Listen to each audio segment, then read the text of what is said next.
You know, the word to swear, shvur, comes from the word swear, to be full. You know, not to be hungry. So the thing is like this, that what happens, let's say, if I want to do something and I know I can't do it, it's very hard. So I swear, and that gives me strength. Why does it give me strength? Because then I connect my soul to a higher level. And the thing is that that's what you're telling them, a little bit. Not so much, a little bit. A little bit. Yeah. Anyway, the thing is that there was a law, first of all, Yosef could never leave Egypt because there was a law that the king of Egypt, like the Pope, is not permitted to leave Rome, you know, the whole big chef. There was a law that the king cannot leave Egypt, you know. And especially Pharaoh, I don't know if you remember, kids, that what happened to the famine when Yaakov came down? Remember what happened? The famine stopped, you know. You see, Yosef was only on the level that he could sustain you in a famine, but Yosef was not on the level that he could stop a famine. The very moment Yaakov came down to Egypt, the Nile flooded over again, you know, because Yaakov is like, wherever Yaakov is, there's mamish the Holy Land, you know, there cannot be a famine, you know, there just can't be, you know, stops being Egypt. So the thing is, the Egyptians wanted to make Yaakov like a little idol, you know, after he passes away. How did they know that that's what it was? Because they're not stupid. The moment Yaakov set foot on Egypt, that very second the Nile flooded over, you know. But I don't understand. I mean, Yaakov is... Yeah, you see, it's it's like this. The famine was because the grain came from Egypt, you know. I really, and the truth is, I tell you what it is. The truth is, as in the house of Yaakov was no famine, you know. It's only that it says, Lomot Yisrael, I don't want our neighbors to think that we have all food and they have nothing. That was the whole thing. Yaakov says to Yisrael, Lomot Yisrael, because the moment the neighbors will see that we Jews have food, they don't, you know, it'll be a war. But the moment Yaakov came down to Egypt, there was no more famine, you know. Because the truth is, why was the whole famine on the deeper level? Why did make God the whole famine? In order to bring Yaakov down to Egypt, right? Because this was the beginning of exile. So God made the famine, Yosef becomes the king, a whole geschäft in order to bring Yaakov and his children down to Egypt. The moment they're coming, that's it, you know. What do you need a famine? See? Wasn't the famine only on for 2 years? For 7 years, well, only for 2 years. So there were supposed to be 5 more years, and it was not 5 more years because Jacob came down. Yeah. So it stopped after 9. Yeah. It stopped after 2. Yeah. But the most important part I want to tell you is that the Egyptians would have made him into an idol, you know, because they thought it must be, if the Nile is the biggest god in the world and he doesn't work, and Yaakov comes down and he makes our God work, you know, that means he's a super god, right? How come they didn't just think it was coincidence? What?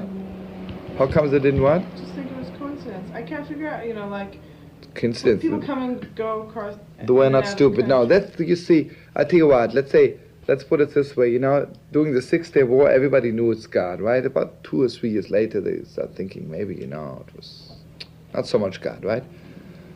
So the moment when Yaakov walked over the border and the Nile went over, all of Egypt knew it's Jacob, it's not just Chweis. Shmendek walked over, they knew it's Yaakov, right? They knew it's him. And Yaakov was afraid they'll make him into an idol, you know? That's one thing, and millions of more reasons.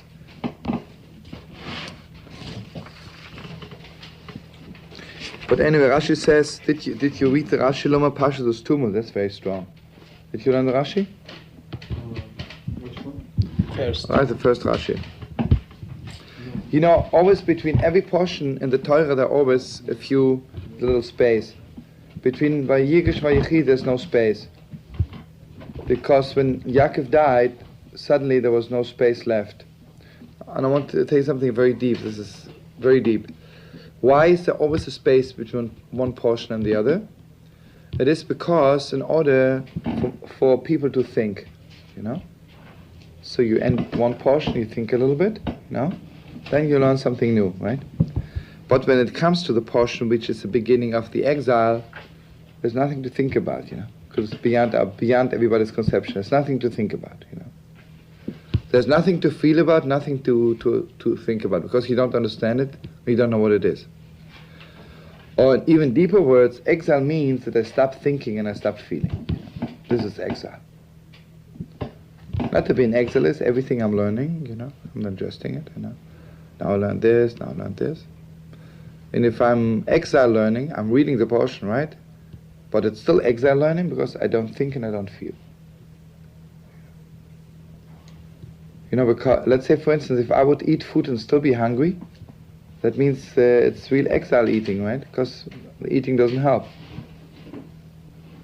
So, since this is the beginning when Yaakov came down to Egypt, so there's nothing to feel, nothing to think. Wait, I want to learn a little bit here from you. Here. Where's Sfas Emes? Oh, here. It's very, very strong. Last week, I don't know how much you were into last week. Last week was just the greatest thing in the whole world, right? Last week was mamish like the great day to come. Like the great day to come. Because suddenly, all the 12 children of Yaakov are one. But we're never mamish like one. Did I tell you, when did the whole thing come about that the children of Yaakov weren't one anymore? Whose vibrations were that? Remember I told you? The thing is like this. Esav, when Esav came, as much as he didn't make war, but just the very fact of meeting Esav left something happened to the children of Yaakov, Suddenly, one says, this is my mother, the other one says, this is my mother, you're this, you're that, Suddenly lost this oneness. It says like this, when Yaakov had to meet Esav, it says, Vayachatz, it's almost like Malum Lishnei Machnas. Yaakov Avinu he divided his family into two camps, So the Zohar Kodesh says, Yaakov Avinu divides his people into two camps. This is already Esav's hand in it, Means as much as there was no war and Yaakov won the war, but Esav did something to Yaakov that he divided his people into two camps. And if you remember, it reads in the Torah like this. First we're reading the story of Esav, Eli Alufa Esav, right? And right away comes Vayechi Yaakov, the story that Yosef was sold. What's the connection? The connection is that if Yaakov Avinu's children can stop being one, begin hating each other, it's because Eli Alufa Esav, because Esav, something he left on them. He left something on them. So from the day on they met Esav, they weren't really one anymore. And suddenly last week they became one again. It was so much oneness, like mamish the great day to come. Like mamish like Mashiach is coming. So what happens when Mashiach is coming? Listen to this, it's very beautiful. When Mashiach is coming, it says, then the one who plows the field, Posuk says, V'nigesh choyrosh b'koitze. That's a posuk, I don't know why. It's of Torah, it says, V'nigesh choyrosh b'koitze. Oh, in Yecheskel. In Ezekiel, it's a prophecy that the one who plows the field and the one who, what means ktsira, the one who cuts the reaps the harvest, they will get together. So who's the one who's plowing the field and who's the one who's? So Zohar Kodesh says he says like this. The Zohar Kodesh says that the one who's plowing the field is Yehuda, and the one who's harvesting is Yosef. So he says like this. What is the difference between plowing the field and harvesting, you say? Harvesting? It says like this. When you plow the field, you don't see anything, right? In fact, it's a lot of dirt, right? Mud, you just plow the field. If someone comes and sees you plowing the field, he says, well, you're doing nothing, right? Didn't do anything. The one who's harvesting, you see something, Mama, she goes up to the field, takes off an apple, an orange.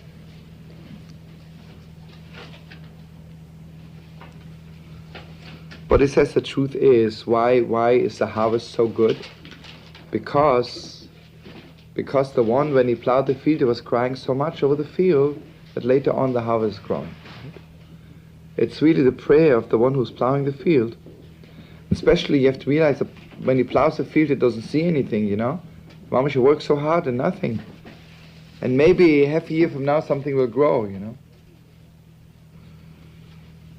So you see, he says like this, Yehuda, when he took, Yehuda took the guarantee for his brother, for Binyamin, right? Remember? Yaakov said he didn't want Binyamin to go down, so Yehuda says, I'll take the guarantee that I'm bringing him back. And if you remember, kids, Yehuda says, if I'm not bringing him back, I should lose my share in the coming world. Remember that? Any of you kids know? He says, I'll lose my share in the coming world. You know, Mamish, you know. This is Mamish plowing the field, right? You don't see anything, you don't know anything. You know. So suddenly the two got together, you know. Yosef at Tzaddik, you see, Yosef is so holy, you always see the holiness on him. He is Mamish like harvesting the field, you know. Yosef is always straight. Yosef never did anything wrong in his whole life. Yosef does everything 100% right. He's always holy from the first moment to the very last moment. Yehuda is doing everything wrong. Everything wrong. First of all, he's the one who told his brothers to sell Yosef, right? Because they wanted to kill him, so Yehuda says, let's sell him as a slave, right? He did wrong. Then the whole story, then first he has 2 children and they die. Then he gets mixed up with his daughter-in-law Toma. Everything goes wrong. Then he takes guarantee for Binyamin, right? And Binyamin is caught, right?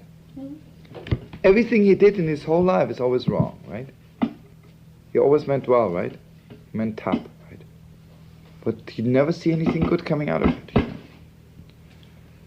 But then suddenly at the end, in this portion, suddenly the harvest and the plowing got together, you know. Suddenly, out of all this, the greatest thing came out. Because suddenly at the end we realized everything was 100% good. He had to sell his brother because Yosef had to be in Mitzrayim, right? And he had to get mixed up with Toma because Toma was the grandmother of Mashiach. There's no other way for Mashiach to come, right? And he had to take guarantee for Binyamin because otherwise the whole thing wouldn't have happened. Yosef would have never told them that he's their brother. Could have kept on going like this for 400 more years, right? Everything was 100% right. So this Shabbos is much like Mashiach is coming. So he says Yosef HaTzadik is midas Yesod, you know, the foundation. Yesod means, it's called Siyum de Gufa, it means it's the end, you know. Yosef is always like the end, it's always good, right? The end is always good. Yosef is the holiness of the end, you know. And Yehuda is the holiness of the beginning.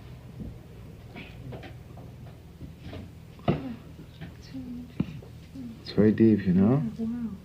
So therefore he says something very beautiful. On Shabbos we say, means the end and the beginning. Yeah, helps the people who keep Shabbos, the ones who plow the field, the ones who harvest the field. It says, helps the Yidalech who begin with Shabbos, you know. For some people Shabbos is like plowing the field, you know, it's only the beginning. And for some people it's mamish the end, you know. So we say on Shabbos, Rabban Shem help us. It's really holy, you know. You see, because Yehuda was so holy that he mamish trusted God the whole time, you know. He mamish trusted God the whole time, everything would go right, you know. As much that everything was completely bad, you know. You see, therefore, you see, it's like this. Like, there's Mashiach ben Yosef and Mashiach ben Yehuda. Mashiach ben David, you know. First comes the Mashiach, the son of Yosef.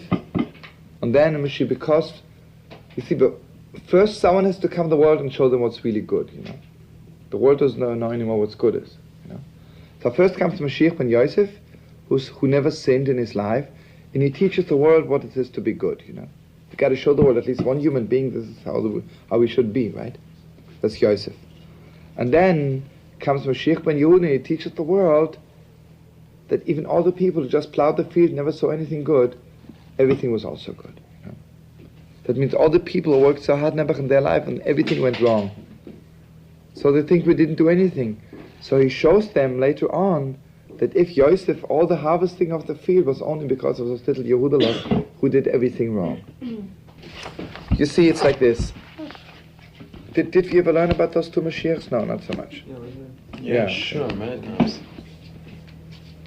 Does anybody here of you kids know what was the whole thing? First, when Yosef said to his brothers, all stay here to remain slaves, they didn't say anything. Yehuda didn't get up and he said, I got to bring Binyamin back. And then suddenly, when Yosef says only Binyamin should stay, but you can all go, then he got wild. He says, no, I won't let you. This is just good to remember, The brothers knew that finally the prophecy will become true, that they have to become slaves in a foreign country. That much they knew, never. They didn't know when it starts, So first, when they thought everybody has to be slaves, they thought, what can we do? This is the beginning of the prophecy, right? But when suddenly Yosef said only Binyamin, then they knew this can't be the prophecy, because why just Binyamin, Why not all of us? So that means there's something wrong there, So when Yehuda says, I won't let you, And the other answer is also very strong. If all of them would have stayed slaves, then they thought maybe it's to make up for the selling of Yosef. Although Binyamin wasn't there, but the moment he's one with us, all of us have to go. But then, if suddenly only Binyamin, and he definitely didn't sell his brother, so you mean it's not for the selling of Yosef. Just because of Binyamin, I wouldn't let you, And now listen to Zohar Kodesh says even deeper, something even deeper. It's mamish unbelievable. It's mamish very holy. Yehuda says suddenly, all the time Yehuda was always telling his brothers, when Yosef asked for them, where is, how many are you? They would always answer, there's one brother, we don't know where he is, and one brother is a little brother. Suddenly here, when Yehuda is telling the story to Yosef, retelling the story, he says one brother died, V'ochich meis, So all the Mefarshim talk about it. Why did he suddenly say now that Yosef died, So the answer is like this. It's very, very strong. What is the story? Remember I told you the whole time, what is the whole story of the brothers selling Yosef? The truth of the story is that Yosef was mamish the holiest of all, right? Yosef was mamish the holiest of all. And Yosef was praying that if the slavery has to, they all knew we have to be slaves in a foreign country. So Yosef was praying, let the slavery begin with me, Let me make up for all the brothers, Because it's unbelievable, the holiness of the brothers of Yosef selling their own brother, and the whole hatred is unbelievable. Remember I told you that after, one split second after they sold Yosef, like they couldn't understand what was going on. Why would we do such a stupid thing? So mamish, they asked God, did you do the whole thing? Did you do that? So they heard an answer from heaven, and it says, Mimeni yotzu devorim krushim. God answered back, for me, I did all those hidden things, Mamish, God answered them, I did it. Was not you doing, He had no part in it. You were just like puppets in my hand, It has nothing to do with you, It wasn't you. But now listen to this. The thing is,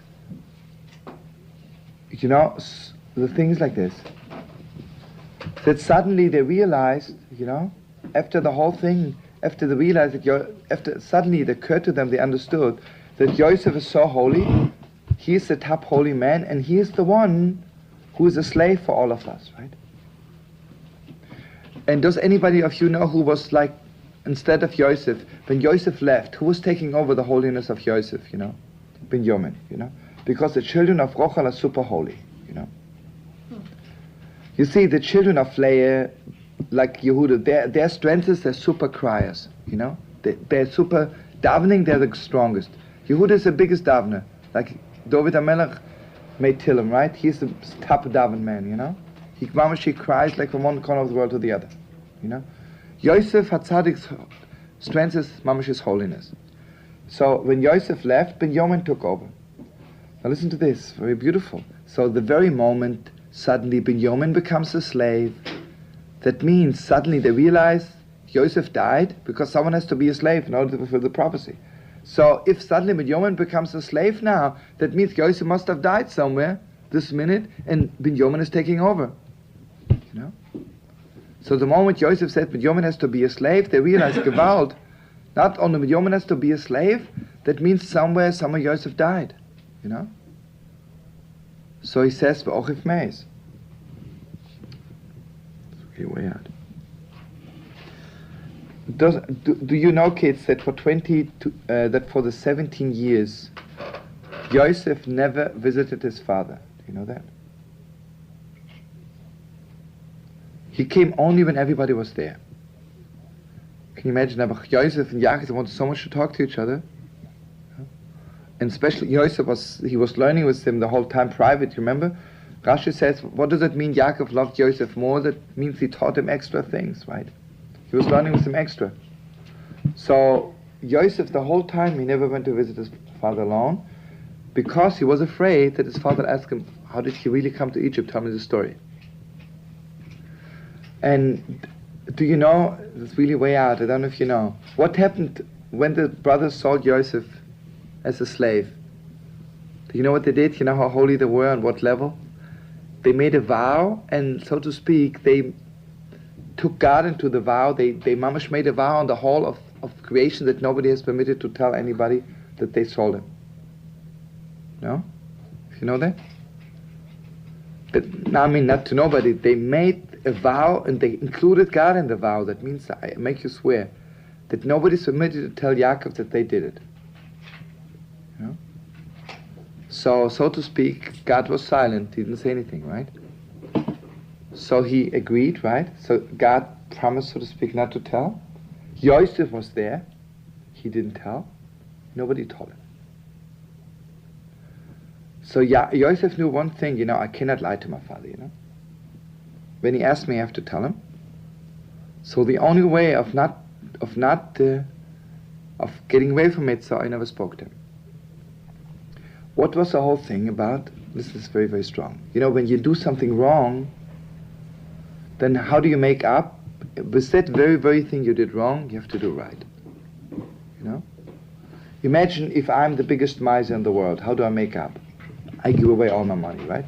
With that very thing which makes me sin, because, you know, like Rab Nachman says, if you believe that you can destroy, why don't you believe that you can rebuild, you know?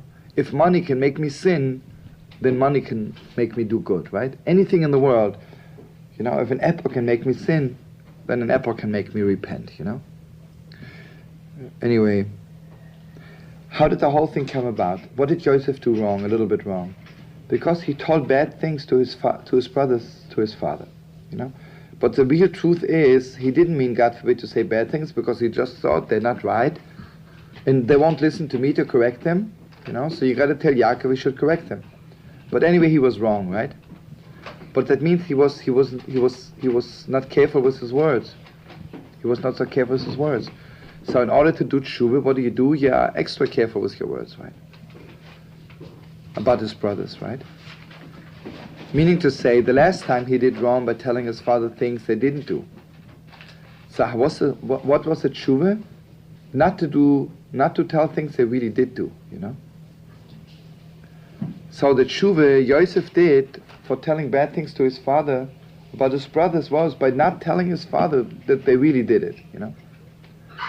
So anyway, so therefore here, this portion, it says, if you look here, it says, you know, in passage 29, it says, Vayikvu Yemei Lomas Vayikvu Livnai Yosef, you know.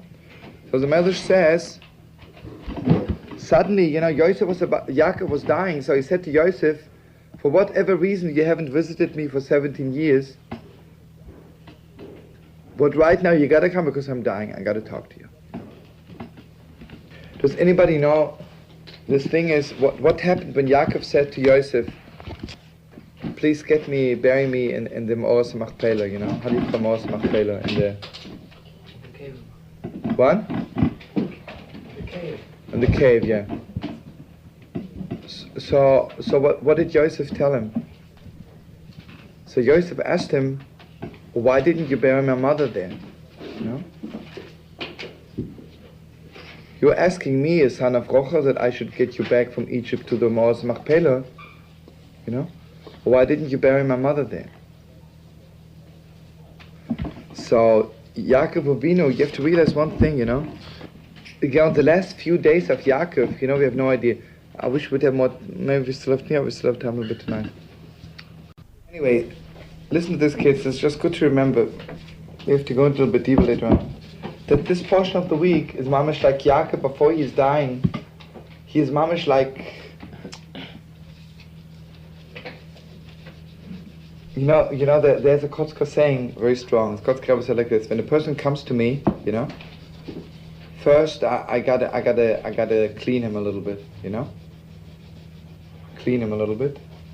Then I polish him, you know. Then I make him stand straight, you know. And then I can talk to him, you know. You know what it means to stand straight? To have your place, stand straight wherever you are. You know? So Yaakov Avinu, mamish before he passed away, he was mamish putting the 12 tribes in, and until the last generation, all the Yidalach, whatever happened, mamish till the very last day, he put every Yidal in his place. Because, you know, if Yaakov Avinu was a prophet, all his life, the last few days, can you imagine, like he saw everything which led to Mashiach's coming, you know. And he saw what every little Yidala has to go through, you know, to Mashiach's coming. And he mamish, like, Yaakov Avinu was mamish like, let's say if you are sitting here and someone tells us we did wrong, we krecht a little bit. Yaakov Avinu knew of this krecht, you know. He was mamish like, putting this kracht in the right place. So this Shabbos is like Gewalt, you know. Last portion is like this. Last portion we are learning about like the great day to come, like the oneness between Israel, which will be like the great day to come. Sadly, Mamash 12 brothers are one. And this portion is like one day before Mashiach is coming, you know.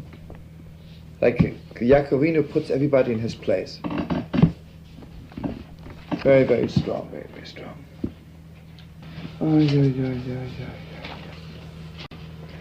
Oh, this is what I want to tell you, the greatest thing he says. Unbelievable. How does a Jew begin, you know? The beginning of a Jew is, of a Tzaddik, is Anoich Hashem Elokecha. First is God, right? One. And then is the world. Base, Bereshis Bo Elokim, right? How does about Teshuvah begin? And Teshuvah begins, it's really just it's unbelievable. About Teshuvah begins with Bereshis, right? It begins with the world, right? And you realize the world, you can drown in the world without the Noach Hashem Elokecha, you know?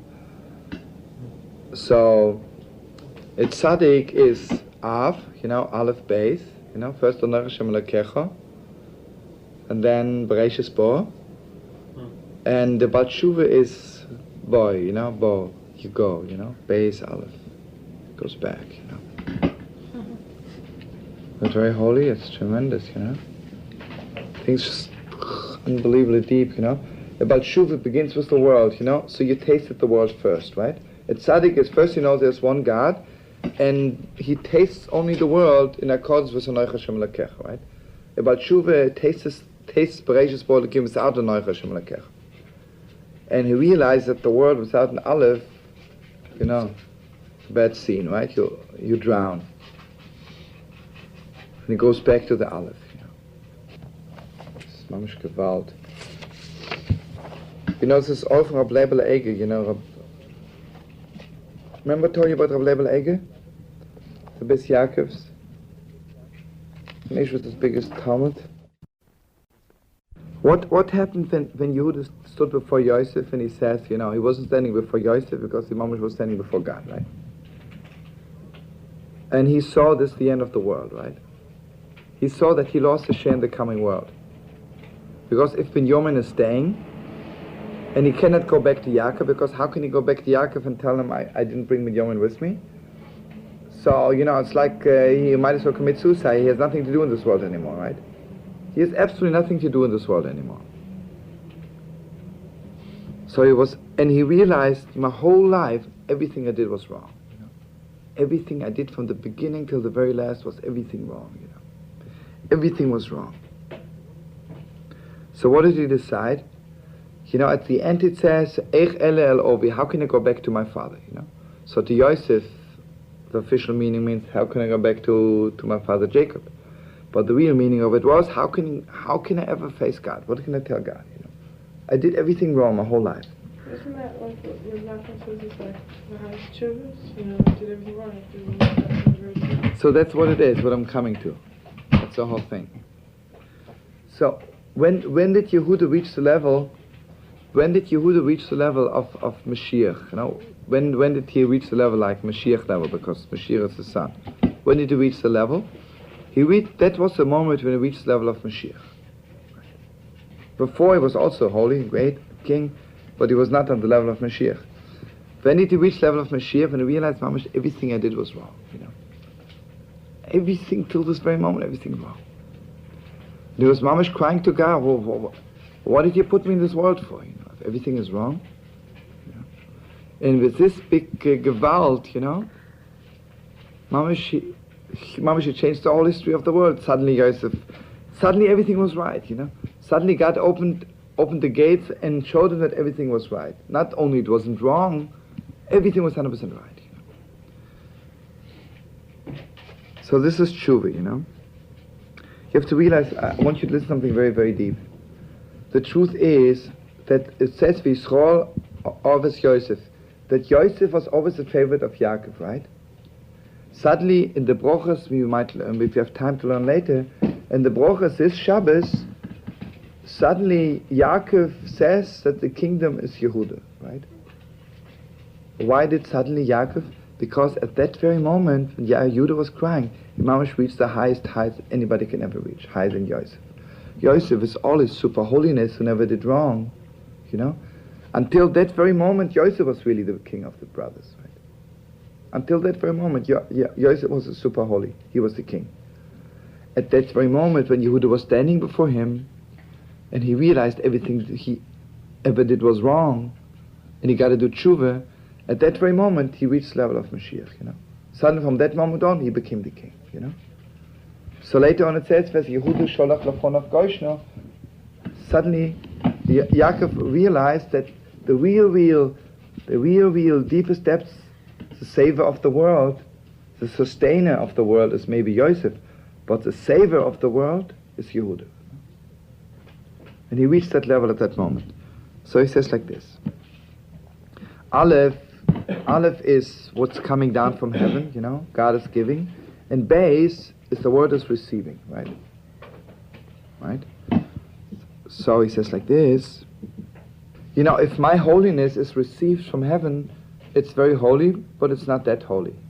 But if I start up with space, I start up with my own life, and then I make myself a vessel into receiving. This is a much deeper kind of a vessel. Say that again? Don't understand myself. I'll read it to you. It says like this. She'ois Aleph moire al Kiddushas hamashpia aluva shel olam. Ois Aleph is the hashpor. How do you say hashpor? No, the flow which is coming down from above.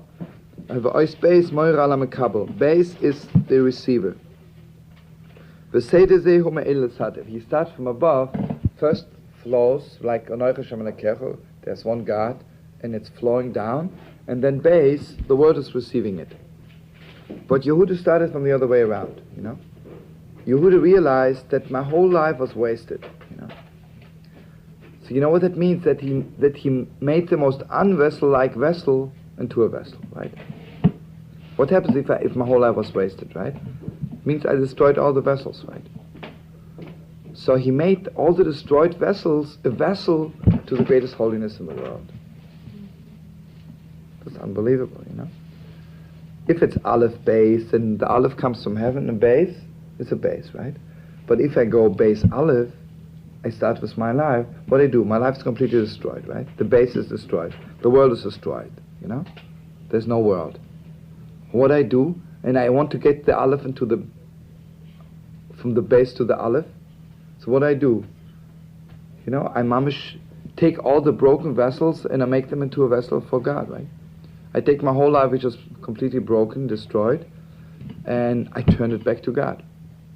Make myself clear, not so much. Tell me the truth. Yeah, you got it? Okay, anybody wants to tell me fast back what we learned, so then we can make a little Kiddush Levanah. Anything which is, officially nobody knows about it. People know about it, there's not so much blessing in it anymore, Like for instance, if... then how can people say Amen?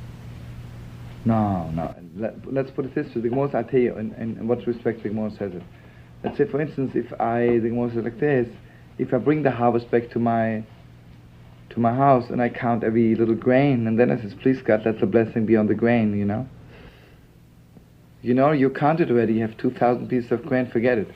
If I don't count it, I said, just God, let the blessing be in it, be more, the truth is, all the big chassidim, you never counted money, Why should I count money, God will give me what I have, Don't count, But the thing is that it has to be always hidden, because the moment it means it's still infinite, right, if it's hidden. The moment I count it, I make it finite with my own hands. So how can it reach the blessing of the infinite if I make it finite? You want to be finite, okay. What can you do, So he says that the greatest infinite, that Yosef was really the roots of all blessings of the world, right? Because he was sustaining the whole world, right? It's unbelievable. He was sustaining the whole world in an infinite way. So therefore, in order to reach that level, Yosef had to be hidden from the whole world, right? Nobody knew who he is, right? First he was a slave, then he was a king, and he was hid even while he was with his brothers, they didn't know how holy he is, right? Mamish, nobody in the world knew who Yosef is. That's very strong. You think Yaakov is connected with Yosef? Very strong, yeah. Why did you think of it? Because he's totally hidden. Yaakov. You mean right now he's hidden? We don't see him. Yeah. Because he really isn't here, That's maybe something to it, yeah. You see, Eli, he's on the level of Yosef because he's mamish completely holy. He never did anything wrong, That's the holiness of Eli Novi, He reminds you of this mamish holiness, indestructible holiness. Since this Shabbat is the last portion of the story of the creation, that means it's mamish the story of the end of the world, right? Because Vayechi is the beginning of the world, right? And Vayechi is the story of the end of the world, right? For Mashiach's coming. Very strange, nobody spoke to his children what will happen till Mashiach is coming, till the end of the world. Avraham Avinu, at least it doesn't say so, Or Yitzchak blessed Yaakov, he just blessed him.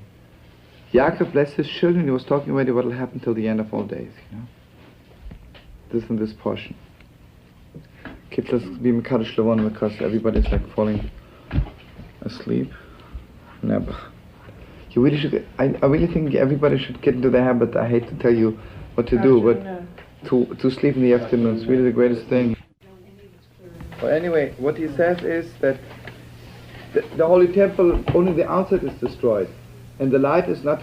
We are still kindling the light because the light was never destroyed. Is that obvious from here? Yeah. More or less? That's what the last paragraph said. So everybody understands it. I don't know. Ask people born The inside people understand it, but the outside people on the outside that were destroyed just didn't understand it at all. So Chanukah comes in such a deep place which was never destroyed. Yeah, maybe it's obvious from here. But anyway, you see, Chanukah is only at night because Chanukah is that one thing that the night cannot destroy, Because Chanukah is this one deep inside thing which cannot be destroyed. So therefore it's only at night, and it's like a little bit of the holy temple. And that will carry us to Mashiach's coming, because what will bring us back to Mashiach's coming? That part of us which was not destroyed. Peace. Peace, buddy. Okay, let's make Kiddush Levanah fast, okay?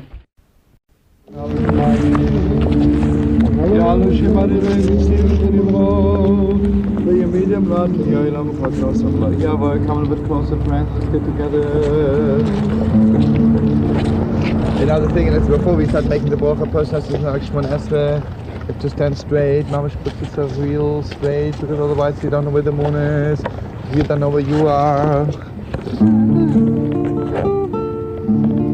Abrat Adonai Eloheinu melech haolam asher b'mamor b'shchokim b'rur piv kol tzivam chag uzman nosan lohem shlo yeshanu es tafkidam sosi usmechim lazot chatzoin koinam Oilem shebolas Emes V'lal bono sheditzcharish ateas tifeas lamosei boten Shem asidim etzcharish k'maisa Olefoli yoytzo machem kvoit malchusai Bochat Adonai V'chadesh chodoshim Boch yoytzre, boch oiser, boch koiner, boch boirech Then Yeftul just jumps with time Shem Chanukah genegdech Then Yochon goya boch Kach leyuchlu kloiven goya bilechot Boch yoitzre, boch oiser, boch koiner, boch boirech And jumping again Shem Chanukah genegdech Then Yochon goya boch Kach leyuchlu kloiven goya bilechot Boch yoitzre, boch oiser Keine Buch boire, when jumping again. Geshem Chanukah genegdech, ben yochel and goya bo. Kachla yuchla koloi vay and goya bilego. People alleen was so far beelder yit mo koben. Koven yit met roe bigger fager mos alem tipel. People alleen was so far beelder yit mo koben. Koven yit met roe bigger fager mos alem tipel. Tipalem was a vag with the reed McCoven. Call it with the way for bigger father the Mosalem Tipal. Dovid Mela Israel Chayvekayo. Dovid Mela Israel Chayvekayo. Dovid Mela Israel Chayvekayo. Shalom Aleichem. Shalom Aleichem. Shalom Aleichem. Shalom. Shalom Aleichem. Aleichem Shalom. Shalom Aleichem. Aleichem Shalom. Aleichem Shalom. Shalom Aleichem. Aleichem Shalom. Aleichem Shalom.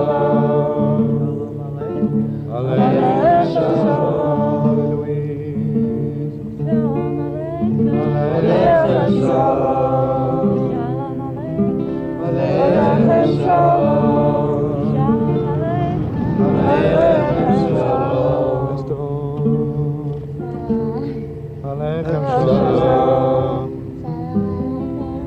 Shalom.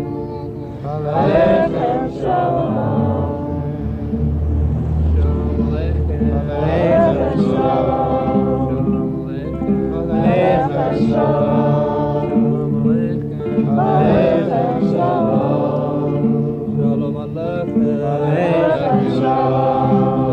Shalom.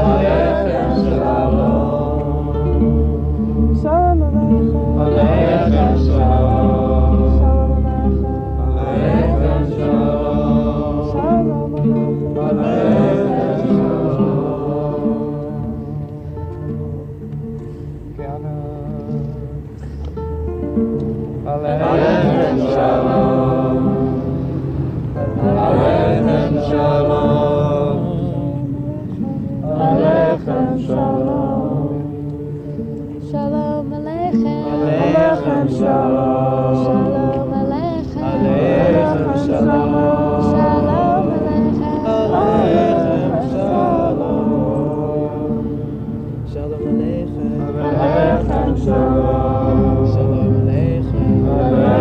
Shalom. Aleichem Shalom.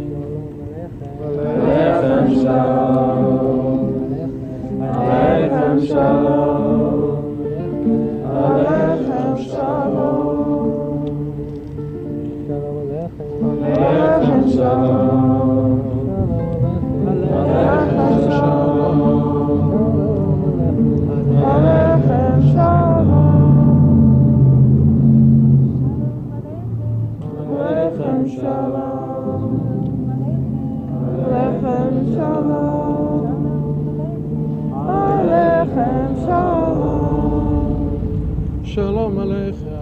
Aleichem Shalom. Shalom Aleichem. Aleichem Shalom. Shalom Aleichem.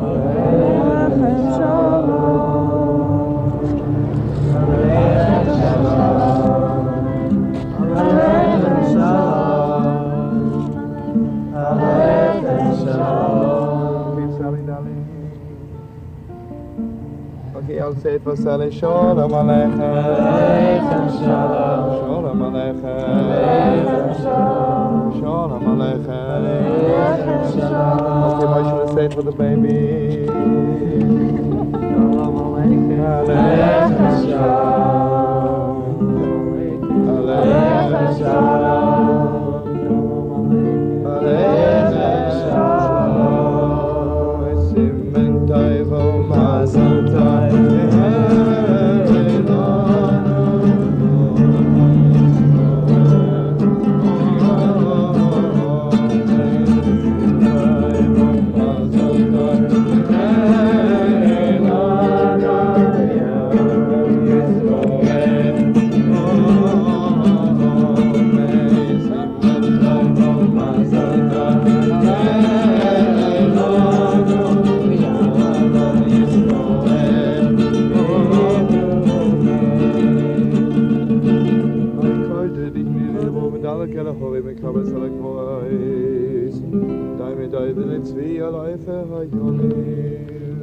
See what it is, it's not the same moon we saw last month, it's a completely new month. So when we see the new month, gives us a taste of the great light which will be shining.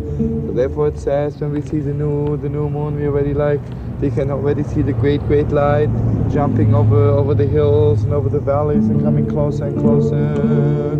Then it says, Tone, the Rabbi Shmuel was learning.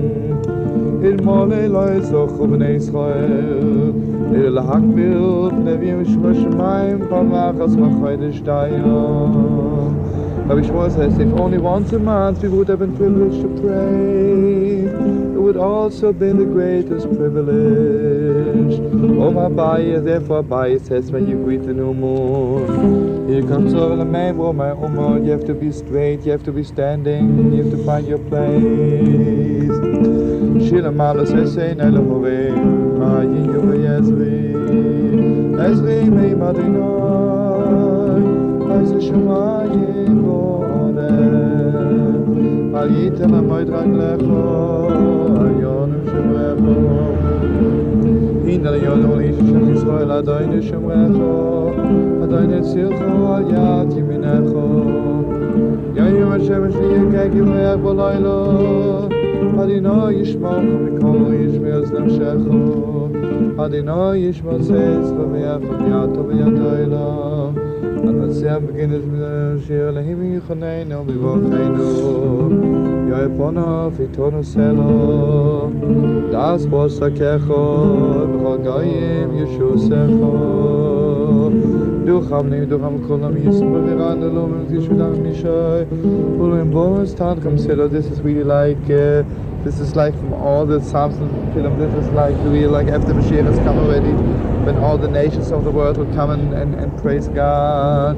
And the truth is, the Mojdeh Rebbe every year before Yom Kippur he made a new melody to this nigun, because he said every year, the way the world will come back will be on a different, not the same nigun from last year, So every year before Yom Kippur, or the latest was the most Torah made a new nigun for this Namaser. The Das Bos the Kecha. The whole world should know your way. B'chol goyim yishosech. All the nations should know that you care. Yiducham leim, yiducham im kulam. Yismadiran elom yisem mishaer. Elom bos tanchem selo. Yiducham leim yiducham kulam. Eretz nos le'yivulu yimachayin elim laheinu. Kocheinu lehim yois galaf zeyoretz Oleinu l'shabeach Adayna koin Rosetz gedulah yois eishim Shalai asona gegoya votzoi Ulai samono gemish v'noes adamo Shalai son Akeinu kohen Akeinu leinu Yechoyna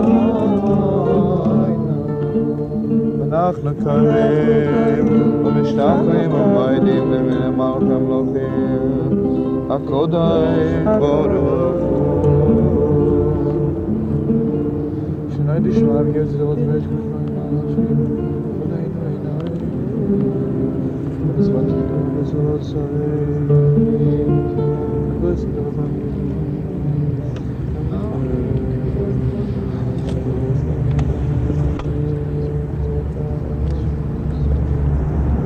ונאמר ורואי עדיין למלך הכל הורד ויום הרואי עדיין לשמוע I got a chocolate, everybody's a chocolate in their pocket in order to receive new light. Also chocolate jetzt sitzt.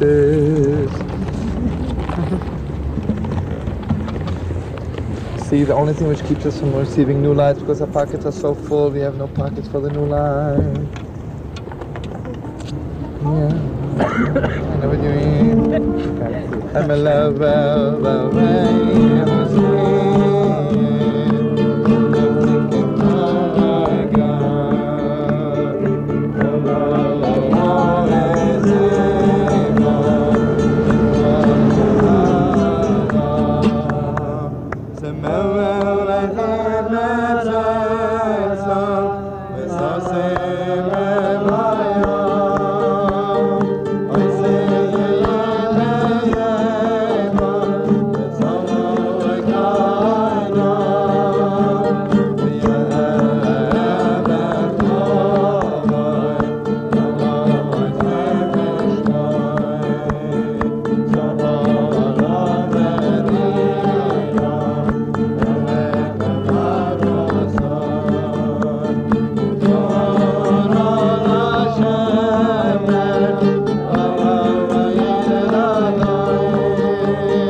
see what it is.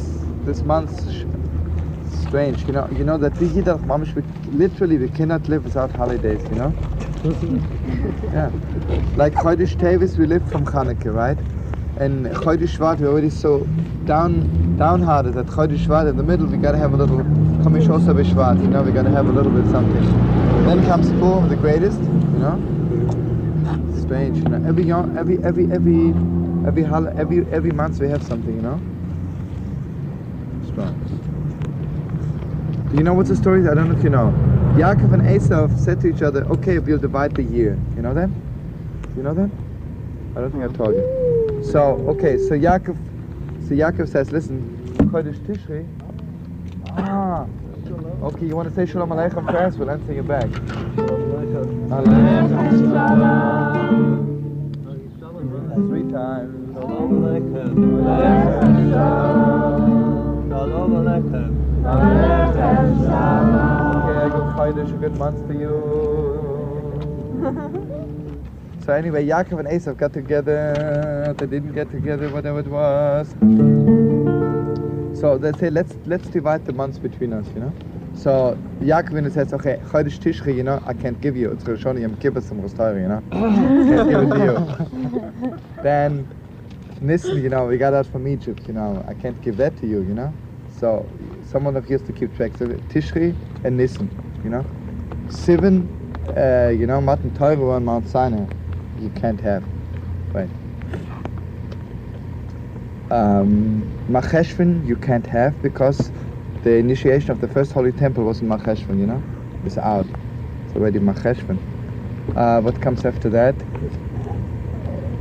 Okay. Listen to this. Kislev is Chanukah, right? Can't have, you know? Okay, wait, Chapnish, no. Because Chanukah begins on the 25th, it wasn't as Chanukah, you know? We just made it long, you know, wait. So wait. So then it's like this.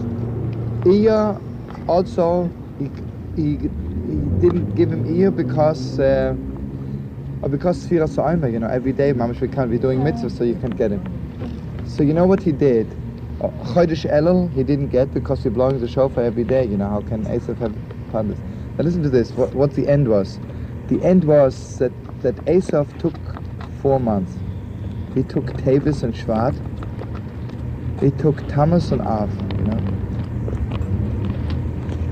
Let's first talk about Tammuz and Av. Tammuz and Av and Mamash said months. These are 2 months he took. So Mamash destroyed the holy temple, you know. Those 2 months. So, but therefore, after, like Chamisha also Ba'av, and the 15th day is over, you're already happy. Half of it is already over, so we make a little holiday, you know. And also, he took Tevis and Shvat. And when half the month is over, the 15th of Shvat, we are already celebrating, thank God, most of it is over, you know. The only thing is that, according to Chassidus, you know, the biggest test a person has to go through with evil is Tevis and first half of Shvat, and also Tammuz and the first half of Av. And therefore, Chassidus says the end, therefore the light of Chanukah burns right into Tevis to give us strength to go through Tevis and Shvat. Otherwise we wouldn't be able to make it. Strong stuff. So good Chodesh. You know, Shevet is a little bit Gvurus Gedosh. Shevet comes to what, you know, a stick, you know, a rod, you know. You gotta be strong. Tokus Hamdinim, you know. I'll tell you something, you know, in Bayan was always some Tokus Hadinim. Did I tell you? In Rishon, every Torah would begin on Tokus Hadinim, you know. Says Rabbi Shlomo helfen so sein am Tokus Hadinim, you know. He would say sein am Tokus Hadinim, was so sweet, you know. Old Bayan Rebbe. So sein am Tokus Hadinim, you know, sweetening up of that which is hard. Okay, good Chodesh Yidin, Chodesh Welt, Chodesh, a good month.